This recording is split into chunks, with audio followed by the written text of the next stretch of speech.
I can't believe you. How could you cheat on me like this with my secretary? Will Miriam forgive Roger? Will Taylor abort the baby? Find out next in Zappadoo. Wow, that was the greatest episode I've ever seen of a soap opera. You call that a soap opera? That show looks like fucking shit. Shut up, Walter. You don't know nothing. You have no taste. No taste? How dare you?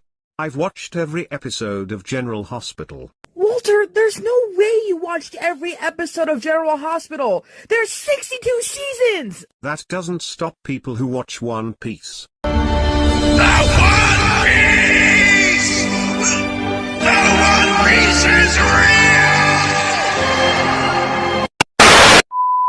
A soap opera, which is also called daytime drama or soap, is typically a long-running radio or television TV show. I don't know why I said television, I don't know why I said TV, it doesn't matter. Soap operas are frequently characterized by melodrama, ensemble casts, and sentimentality. The term soap opera originated from radio dramas, originally being sponsored by soap manufacturers. The term was preceded by horse opera, a derogatory term for low-budget westerns. The very first soap opera was the 1950s BBC radio show, The Archers. It became the world's longest soap opera.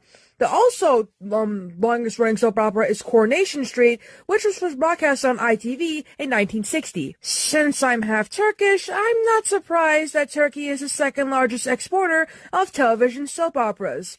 My grandma watches a lot of them, I think. Too, and I can hear them. Alright, they're very loud, always yelling. I know that, but that's besides the point.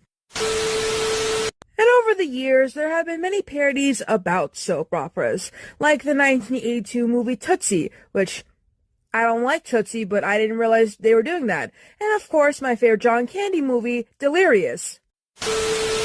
And there have been tons of TV shows that poke fun at, soap operas, including Futurama, with their recurring spoof of All My Children called All My Circuits.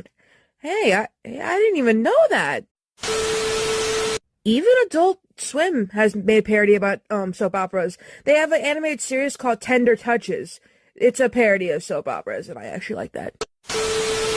All of this connects to today's video. Today we're talking about an American sitcom that was created as a nighttime parody of daytime soap operas. The show? It's called Soap. See? We don't have to be funny about it. It's just the way it is. There's a lot to talk about with Soap. They've had a lot of controversies, and then they were eventually canceled.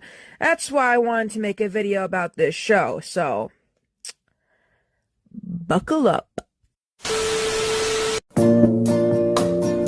Soap is an American sitcom TV series that originally ran on ABC from September 13th, 1977 until April 20th of 1981.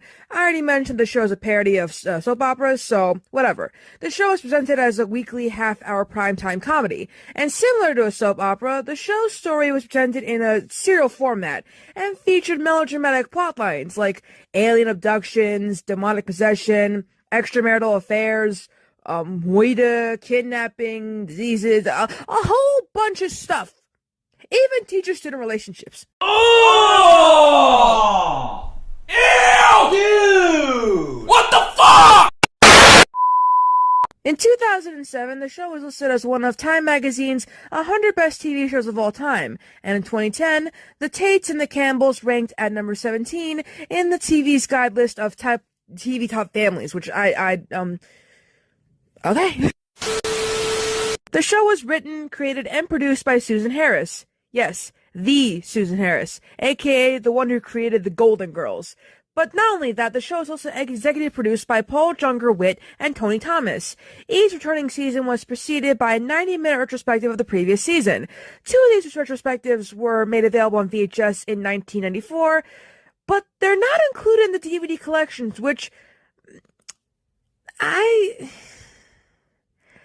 actually don't like that. What if I forgot, huh? Why would you not add that? Well, then you're fucking stupid. Shut up, Walter! The The show aired 85 episodes over the course of 4 seasons.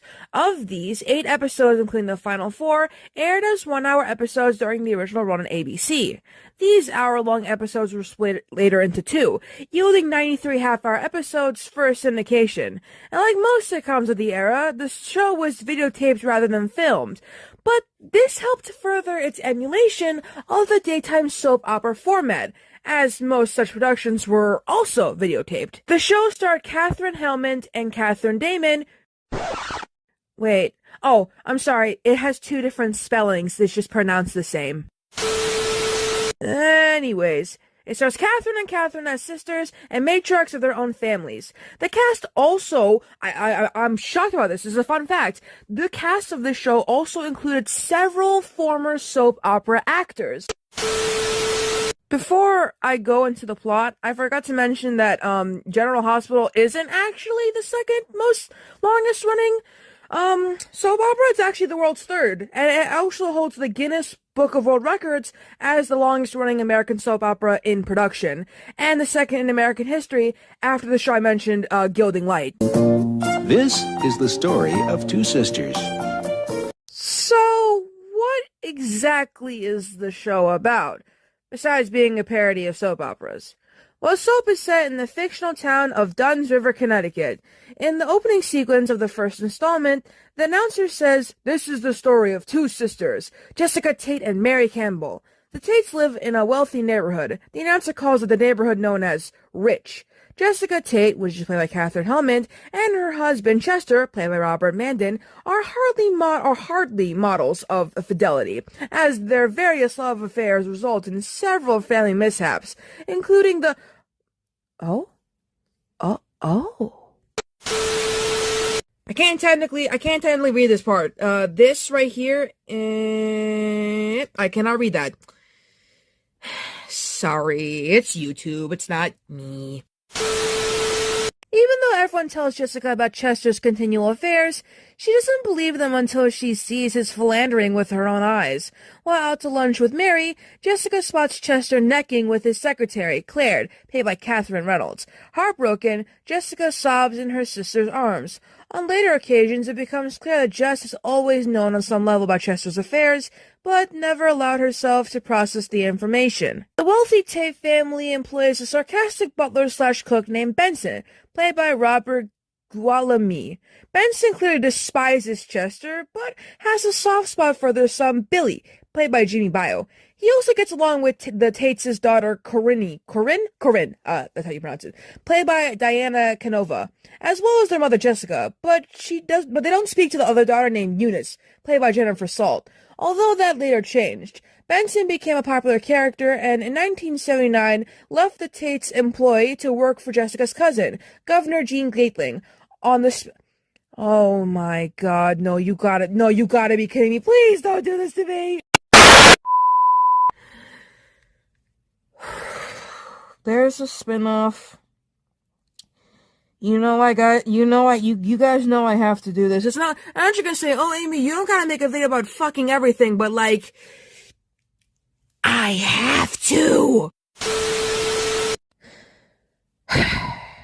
Anyways, the Tates had to hire a new butler/cook named Saunders, who is played by Roscoe Lee Brown, whose attitude is similar to Benson's, but he has a more formal personality. Mary's family, the Campbells, are working class, and as the series begins, her son Danny Dallas, played by Ted West, is a product of her first marriage to Johnny Dallas, who's a junior gangster in training. I think Danny is or whatever, it doesn't matter. Because, listen, what I'm about to read to you, I don't think YouTube would approve. I might have to censor some of the things I'm saying. Take with that what you will. Danny is told to kill his stepfather, Bert Campbell, played by Richard Mulligan, Mary's current husband, who, Danny is told, his father Johnny, who was also a mobster. It's later revealed that Danny's father was killed by Bert in self-defense. Danny refuses to kill Bert and goes on the run from the mob in a variety of disguises. This eventually ends when Elaine Lefkowitz, played by Dinah Manoff, the spoiled daughter of the mob boss, who's played by Sorrel Book, falls in love with Danny and stops her father, who then tells Danny he will have to marry Elaine or he will. In the 4th season, it's revealed that Chester is Danny's true father, the product of a secret affair between him and Mary before his marriage to Jessica. Mary has another son named Jody. Yes, that's his name, but also he was played by Billy Crystal in an early role, who is a homosexual and is having a sexual, or not a secret affair, he's having a secret affair with a famous professional football quarterback and is contemplating a sex change operation. Now, I would play the Emilia Paredes clip, but, no, I'm still mad that they won an Oscar, so I'm not gonna do it. The 1st season ends with Jessica convicted of the murder of Peter Campbell. The announcer concludes the season by announcing that Jessica is innocent, and that one of the 5 characters, Bert, Chester, Jody Benson, or Corinne, Peter Campbell. Chester later confesses to Peter's murder and is sent to prison. He is soon released after a successful temporary insanity defense due to a medical condition in his brain. I don't know what it is because I don't watch the show. Okay, so I had a lot to censor there, so sorry about that. But now we can get back to me not censoring everything I'm saying. I'm trying to play it safe, which this show clearly didn't. Other plot lines include Jessica's adopted daughter Corinne courting father Tim Flotsky, who ended up leaving the priesthood, with the two eventually marrying and having a child who...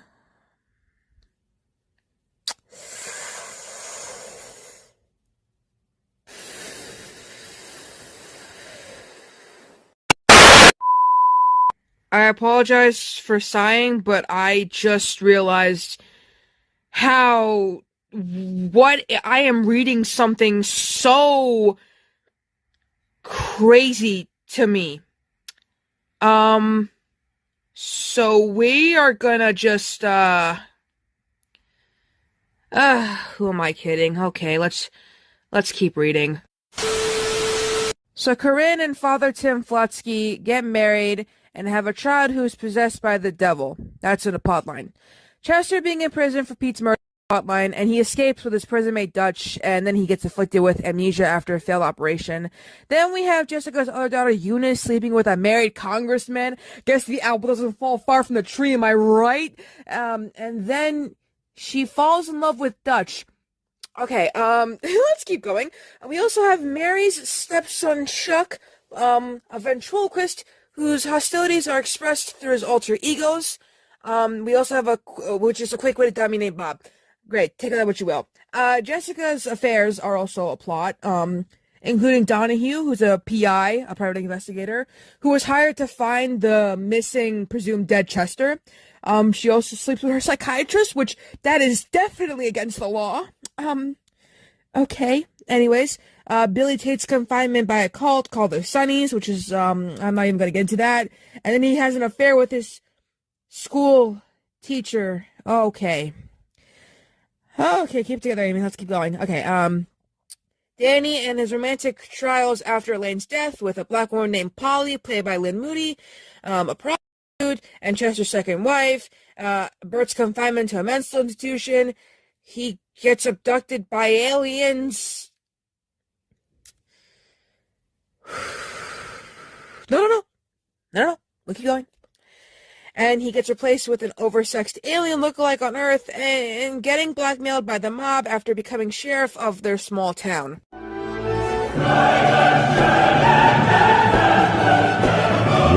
the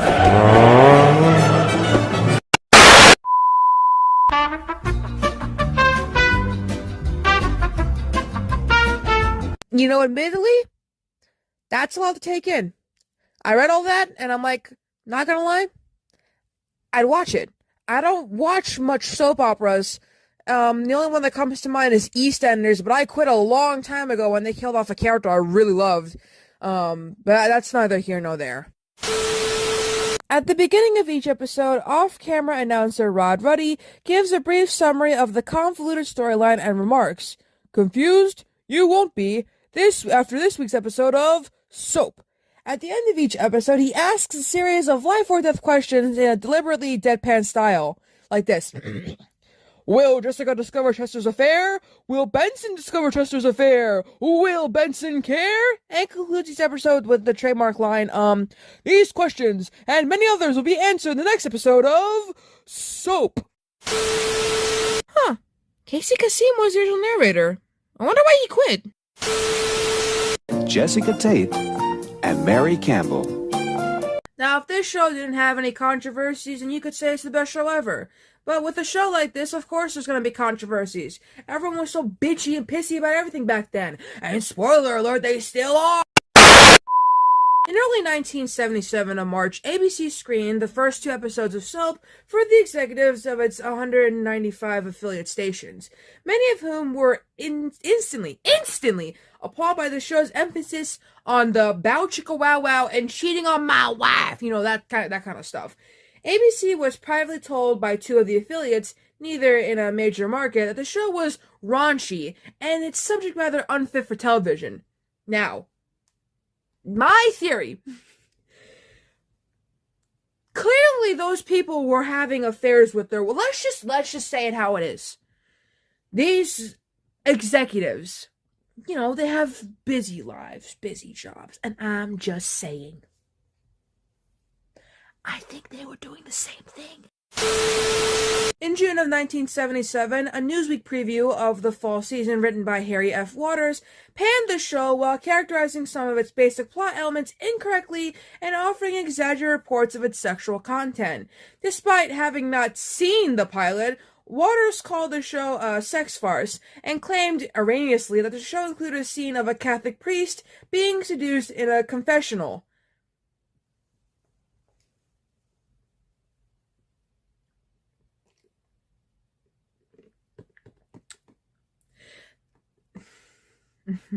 No. Because if I say my opinion, I'm getting canceled. Waters also stated that Soap promises to be the most controversial network series of its coming season. The show is so saturated with that it could replace violence as the PTA's enemy number 1. I didn't know that was a thing. Also, who cares? Well, I shouldn't be saying that because, nowadays you can get away with, I think, putting anything on TV, but God forbid you put it in, a kid's cartoon.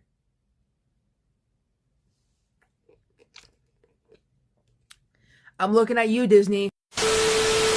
Okay, so I get it. Talking about, cheating on my wife or whatever, stuff like that, I get it.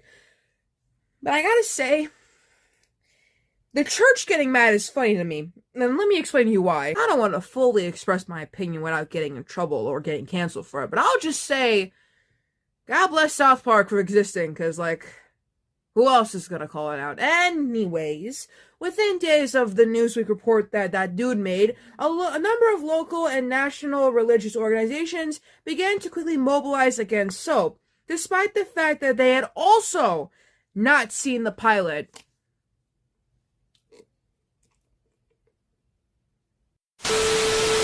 Among these were the National Council of Churches, the United Church of Christ, the United Methodist Church, and the National Council of Catholic Bishops, and the Christian Life Commission of the Southern Baptist Convention, the latter of which went so far as to divest itself of 2,500 shares of ABC stock because the board does not approve of programming related to the abuse of human sexuality, violence, and perversion. This is a wild thing we're reading for this video, but hey, I like making my videos interesting for you guys, so whatever. The Roman Catholic Church, led by its LA Archdiocese, also condemned the show and asked all American families to boycott it, saying ABC should be told that American Catholics and all Americans are not going to sit by and watch the networks have open season on Catholicism and morality. Soap is probably one of the most effective arguments for government censorship of TV that has yet to come. In August, the Board of Rabbis of Southern California, representing the 3 branches of Judaism, joined the Catholic protest, saying the show, yet to be aired, reached a new low. This is so funny. These people haven't even watched the show yet, and they're just like, okay, now granted the internet didn't exist yet, but still, oh my god.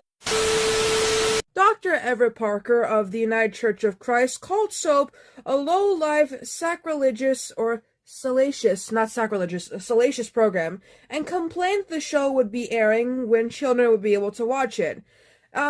Now, to explain that part, it's because ABC scheduled the show for it to air, I think, after two of the most popular fan television shows being broadcasted, Happy Days and its spin-off Laverne and Shirley, which, side note, one day we'll do a Happy Days video. I know I technically made two, one about the cartoon and one about how Mickey was almost Fonzie, but we will make a proper video one day.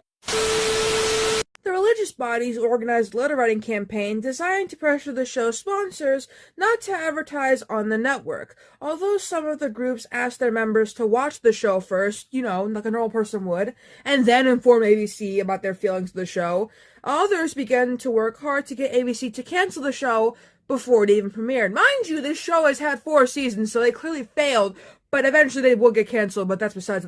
We'll get to that later, it's not here nor there. One ABC vice president was shocked to learn that his 11-year-old child was required by a parochial school teacher to write a letter to protest to ABC, asking to take the show off the air. 32,000 people wrote letters to ABC about the show. Only 9 of those letters were in support of the show. And now I have read to you those 2 controversies, or, just one controversy. A little bit more is that in addition to the religious protest, Soap also faced substantial pre-broadcast criticism from the International Union of Gay Athletes and the NGTF, which is the National Gay Task Force, both of which were concerned about the way the gay character Jody and its professional football player lover would be portrayed, which, alright, look, it's like, what, the 70s? Hard to touch on these things, I suppose, because Dynasty came out in 1981, and we had Kevin Conroy in some episodes, and he was gay. But who cares? Who cares? Because of all of this, to allay the concerns of advertisers, some of whom had began to cancel sponsorship of the program, ABC reluctantly dropped the price for commercial time from $75,000 per spot to $40,000 per spot. Now, I'm not going to calculate how much that would be in today's money, because I don't want to do that. This video is already probably going to be long enough as it is. So then Soap, premiered on September 13th, 1977. 18 out of the 195 ABC affiliates refused to air the program, and others chose to broadcast it after 11 p.m. By its second week on the air, 2 more affiliates dropped out, bringing the boycott to 20 stations. The stations are long, so I would not read them. But there were a lot, but I will read the states. Iowa, Idaho, Missouri, Iowa again, South Dakota, Mississippi, Indiana, North Carolina, Georgia, Baltimore, Alabama, West Virginia, North Carolina, and Alabama again, which, Alabama, you guys are tiptoeing between a line of incest and Slenderman. I'm just saying. In 1978, when WCCB gave up its ABC affiliation to former NBC affiliate WSOC-TV and became independent, the latter station aired the show, starting with late-night summer repeats of the first season, then showed it in its regular primetime slot for the following fall. Except for 2 individuals, the only angry calls came from people wondering what happened to SNL, which could now be found on WRET, which today is WCNC-TV. Oh yeah, because SNL started airing in 1975.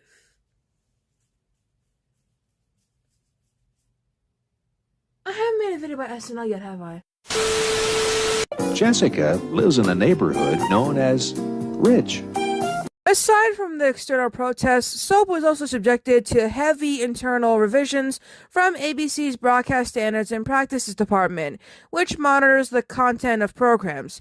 Writer/creator Susan Harris had developed a story arc for Soap in the form of a show Bible, which traced all of the major characters, stories, and events for 5 seasons. The Standards and Practices executives, commonly referred to as the censors,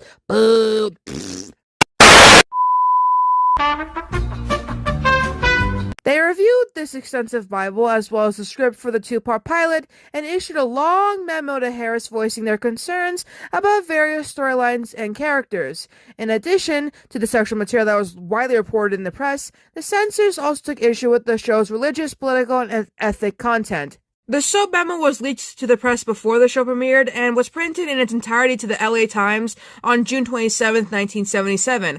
Obviously, I cannot read any of these. I'll get in trouble. But I can also, I think I can read these. The sub-memo also contained notes that were subsequently disregarded by the producers, which includes, please change Burke Campbell's last name to avoid association with the soup, Corinne's affair with a Jesuit priest, her subsequent pregnancy as a result, and later exorcism are all unacceptable. Please direct Claire to dump the hot coffee in some part of Chester's anatomy other than his crotch. Susan Harris later responded to his note, so we didn't, we poured it on his lap. The sub-memo is a rare public look into the behind-the-scenes process at a major network, and copies of the document were often found posted on the bulletin boards of TV productions companies and on studio sets as a rallying point against censorship. In addition, the specific details in the memo further fueled the growing debate regarding the controversial content of soap. Jessica likes life. The only thing about life she would change, if she could, is that she would set it all to music. Soap premiered on Tuesday, September 13, 1977 at 9:30 p.m. The episode was preceded by a disclaimer that the show was part of a continuing character comedy that included adult themes and that viewer discretion was advised. The disclaimer was both displayed on the screen and read by Rod Ruddy, the announcer. It would remain throughout the first season before getting dropped. Despite Soap's controversies, it actually ironically helped to sell the series to the general public. Fueled by 6 months of pre-show protests, as well as a solid lead-in from the hit shows Happy Days, Laverne and Shirley, and Three's Company, the first episode swept its time slot with a 25.6 rating and a 39% share of the national audience. Although ABC received hundreds of phone calls after the premiere, executives at the network described the initial public reaction as mild, with more calls in favor of the show than in protest. A University of Richmond poll found that 74% of viewers found soap inoffensive, 26% found it offensive, and half of those who were offended said they planned to watch it the next week. You know, that's just the way it is. It's like saying, oh, I don't like Grey's Anatomy, but I want to know what those crazy doctors are getting into. Initial reviews, somewhat clouded by the controversy, were mixed, with negative reviews predictably focusing on the show's racy content. The LA Times called the show a prolonged dirty joke that is without cleverness or style or subtlety. Its sex jokes are delivered by the shovelful like manure. Variety called the show forced and derivative, bland and predictable and silly, while conceding that the sex is no more outrageous than daytime soapers, no more outspoken than Three's Company. Time magazine praised the talented cast and singled out Jimmy Bio and Billy Crystal as sharp young comedians, but felt the show suffered from nastiness and lacked compassion. On the more positive side, TV Guide gave the show a good review, saying that there was a heap of talent in the cast, and asking, is it funny? Yes, it is, and I guess that constitutes redeeming social value. Harry F. Waters' 1977 Newsweek review proved president of conservative reaction when the following year, the National PTA declared Soap one of the 10 worst shows in television. In spite of this designation, Soap ranked 13 for the 1977 and 78 season and went on to gain positive critical review and high ratings over the rest of its 4-year run. But of course, everything can't be all sunshine and rainbows, which is now why we're going to be talking about the later seasons and cancellation. The Tates have more secrets than they do money. Although the uproar against Soap subsided shortly after its premiere, the program continued to generate additional criticism for relatively frank depictions of homosexuals, racial and ethnic minorities, and the mentally ill, as well as its treatments of other taboo topics like social class, marital infidelity, impotence, incest, sexual harassment, rape, student-teacher sexual relationships, kidnapping, organized crime, the murder of and by cast members, and New Age cults. Much of the criticism was on Billy Crystal's character, Jody Dallas, because he's openly gay. Not Billy Crystal, Jody Dallas, the character I mean. And Soap was among the earliest American primetime series to include an openly gay character who was a major part of the series, because like I said to you before, you can do it now. People get mad, but back then it was extremely rare. Some social conservatives opposed the character on religious grounds, while some gay rights activists were also upset at the character of Jody, arguing that certain story developments reinforced distorted stereotypes, like his desire to have a sex change operation, or represented a desire to change or downplay his sexual orientation. Before the start of the second season, ABC ran a 90-minute retrospective clip show. This clip show was called Who Killed Peter, because I mentioned this already in the plot. But let's keep going with that. In which Burt Campbell visits Jessica Tate in prison as she awaits the verdict of her murder trial. The two discuss each of the show's individual characters and their possible motives for killing Burt's son Peter, using flashbacks to illustrate specific storylines. The show was designed to remind the viewers of what happened in season 1 to prepare them for the upcoming season. I don't really want to mention it that much, but there was another 90, like in the beginning of season 3, there was another 90-minute retrospective which aired, in which Jessica says goodbye to Benson, using flashback clips to try to explain why he should stay. But eventually he left, getting his spin-off show, which was premiering at the start of the 1979 to 80 television season. Now, if you want to watch the show, I'm about to say spoilers, so sorry. The third 90-minute retrospective was called Jessica's Wonderful Life. It aired at the start of season 4, and it's about Jessica going to heaven. She died in the hospital and now finds herself in heaven speaking to an angel played by B. Arthur, which makes sense because Golden Girls, you know, creator, whatever. Jessica explained via the flashback clips why she was not ready to die and had to return to Earth to help her family. And although Susan Harris had planned for 5 seasons of soap, their program was abruptly canceled by ABC after its 4th season. Therefore, the final 1-hour episode, which originally aired on April 20th, 1981, did not serve as a series finale and instead ended with several unresolved cliffhangers, which we can't even, do that now, can we? We can't even go through these now because people get mad still. These cliffhangers are fucking bonkers, but I will still be going over them. These cliffhangers include a suicidal Chester preparing to kill Annie, his wife, and Danny, his biological son, after catching them in bed together. This was a Reddit story once. A hypnotized Jody believing himself to be a 90-year-old Jewish man, Burt preparing to walk into an ambush orchestrated by his political enemies. I don't know why I was saying public. Jessica about to be executed by a communist firing squad, and Chester and El Preco challenging each other to a duel. Volstick Foods pulled its sponsorship of the program shortly after this episode aired, and ABC announced that the program was not renewed for its planned 5th season. The official reason given by the network was its declining ratings, but no.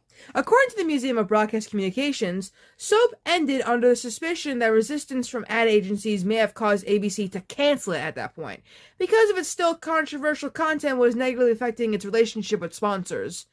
There was an episode of Benson that mentioned Jessica's disappearance, and noting that the Tate family is seeking to have her declared legally dead. In that episode, Jessica appears as an apparition who only Benson can see and hear, and reveals to him that she is not dead, but in a coma somewhere in South America. No other incidents in the final episode of Soap are mentioned, and the opening bars of the theme song for Soap play as she leaves the room. And we'll never know what happened. All these things that we could have figured out, we're never gonna know. We're approaching Mary Campbell's house. So, that's everything. But now I would like to talk about the legacy of the show. I want to point out that Catherine Tate, who you all know for being Donna in Doctor Who, was born Catherine Ford, but she changed her name after acquiring an equity card, which is what you get when you become an actor in the UK. And she chose her surname based on the character Jessica Tate. So, kudos to you, Catherine. I love you, girl. Anyways, back to the show. Since its cancellation, Soap's reputation has grown and is often considered one of the best shows in television history. Much praise has been given to its exceptionally rich cast of performers, such as was seldom seen on any serious dramatic show. In a 1982 analysis in The Village Voice, published as the series was entering syndication, TV critic Tom Carson lauded the ensemble, saying that the cast matches the best TV series rep troops ever. Carson went on to note that Soap patently started out intended as a lampoon of middle-class values, and ended up instead as a weirdly offbeat celebration of them. In 2007, Time, which initially panned the show, named it one of the best 100 shows of all time, and the Museum of Broadcast said that Broadcast and Communications said that the show was arguably one of the most creative efforts by network television before or after. And in 2010, the Huffington Post called Soap a timeless comedy and concluded, "Rarely does a show come along with such a unique voice and vision from the first episode." Thank you all so much for watching the video. Still working on the Genie video, and I would like to point out that this isn't the only show that parodies soap operas, so there will be more videos talking about shows parodying soap operas. Not only that, but I think my next long video, besides this one, because I know this video is probably long, my next long video will be about Dynasty. Now, keep in mind though, that I did not want to include, Dynasty the Reunion in the video that I'm going to be making about Dynasty. I will be talking about Dynasty 1981 and Dynasty 2017 that CW made. Take with that what you will. But I actually did not know Dynasty was a reboot. Also, Dynasty was a soap opera? Wow, look at that. Look at me talking about soap operas twice in a row. Well, not twice in a row, because the next video is going to be Boy Meets World. But look at me! Mary, too, likes life. Unfortunately, life doesn't seem to be too crazy about her. As you can see, the Campbells don't have nearly as much money as the Tates. They do, however, have as many secrets.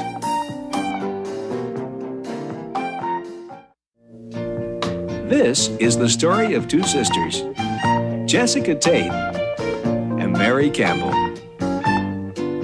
These are the Tates, and these are the Campbells. And this is Soap.